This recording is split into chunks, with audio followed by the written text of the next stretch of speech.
पाबंदी कर रहे हैं।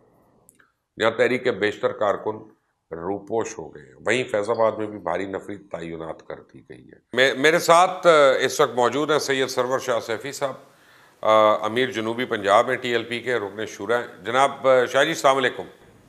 वालेकुम अस्सलाम वरहमतुल्लाह।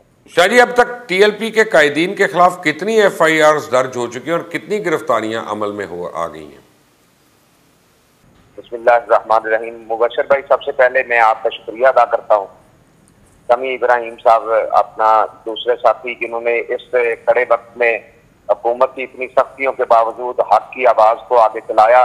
अल्लाह ताला आपको जज़ाए खैर अता फरमाए। जहाँ तक FIR का ताल्लुक है, 250 FIR तो उस वक्त थी जब इन्होंने हमारे साथ मुआहदा किया था।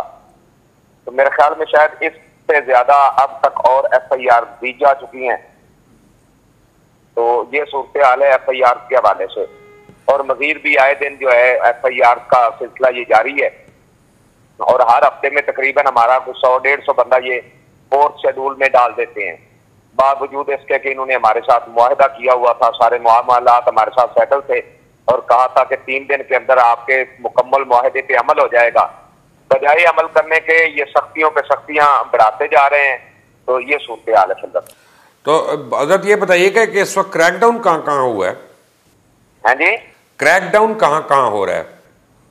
जी, क्रैकडाउन तकरीबन पूरे पंजाब में हुआ है। अच्छा। खसूसन शुमाली पंजाब, बस्ती पंजाब और जनूबी पंजाब, और सबसे ज्यादा सख्ती जनूबी पंजाब में है।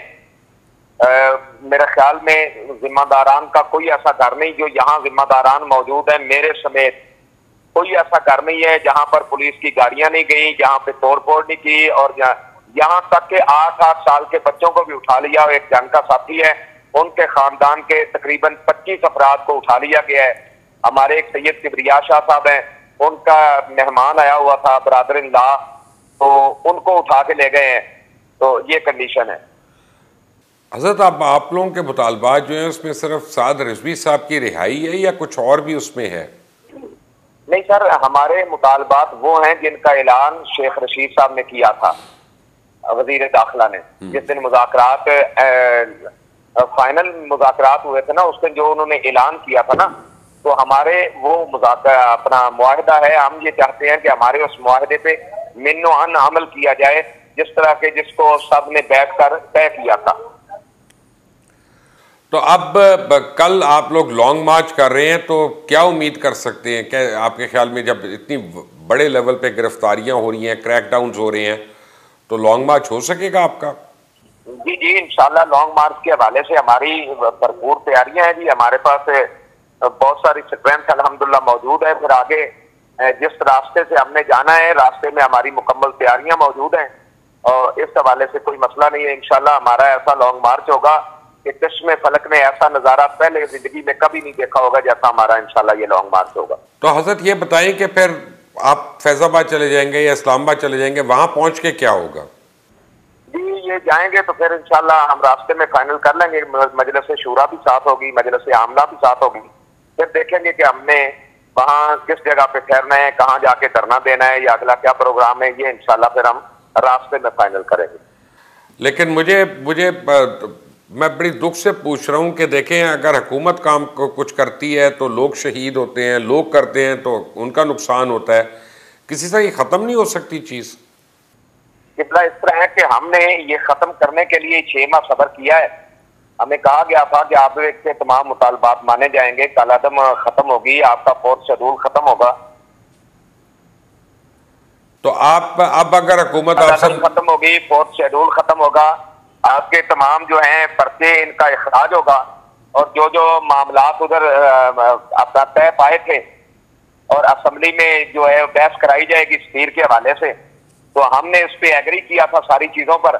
जब इस पे इन सारी चीजों पे एग्री हो गया तो हमें कहा गया था कि 3 दिन के अंदर अंदर आपके इस मुआहदे पे अमल हो जाएगा। हम 3 दिन को 6 माह तक हम इंतजार करते रहे, हर किस्म के इनका जुल्म सहते रहे और जब इन्होंने हमारी कोई बात भी नहीं सुनी तो फिर उसके बाद हमें मजबूरन जो है रोड पे आना पड़ा। 15 दिन हम पुरअमन एहतजाज करते रहे, फिर भी हमारे साथ किसी ने बात नहीं की। फिर हमने 2-3 दिन पुरअमन धरना दिया फिर भी हमारी किसी ने बात नहीं सुनी, फिर हम मजबूरन हमें लॉन्ग मार्च की तरफ आना पड़ा। अब मुझे ये बताइएगा कि आपको अगर हुकूमत अप्रोच करती है तो कौन ऐसा शख्स है जिसकी बात पे आप एतबार करेंगे? जी जी, वो हमारे साथ जब बैठेंगे हम उनके साथ डिस्कस करेंगे, इंशाल्लाह वो अगर कोई उनकी बात में वजन होगा तो बिल्कुल हम सुनेंगे, हम बात मानेंगे, क्यों नहीं। मुझे बड़ा दुख है वैसे ये बात करते हुए लोगों के आगे कि जनाब उस्ताद रिजवी साहब जो हैं अदालती अहकामात के बावजूद उनको नज़रबंद किया गया, तो मैं कह सकता हूँ कि इसमें बहुत सीरियस एक इशू है और ये हुकूमत को इसका जवाब कभी ना कभी तो देना पड़ेगा। आप इसे एग्री करते हैं? जी जी मुबशर भाई, इस तरह है ना कि आप लोगों के सामने है कि हमने दरवाजा अदालत का भी खटखटाया, सुप्रीम कोर्ट से भी हमें कामयाबी हुई, हाई कोर्ट से भी हमें कामयाबी हुई, और फिर हुकूमत के साथ मुज़ाकरात भी किए। हुकूमत ने अपने मुज़ाकरात भी उड़ा दिए, हाई कोर्ट सुप्रीम कोर्ट के फैसले भी उड़ा दिए। अब हमने इस मामले को अवाम की अदालत में रख दिया है, हमने इस मामले को अल्लाह और उसके रसूल की अदालत में रख दिया है। इंशाअल्लाह अज़ीज़ जो 2 नंबरी कर रहे हैं, अल्लाह इनको जरूर जलील करेगा इंशाअल्लाह, हमें उम्मीद है अल्लाह की रहमत। सैयद सरवर शाह सैफी साहब, आपका बहुत बहुत शुक्रिया हमें ज्वाइन करने के लिए। आपका भी बहुत। आप सुन रहे थे शाह जी की बातें और तहरीक लब्बैक का मौक़िफ़ आपके सामने आ गया।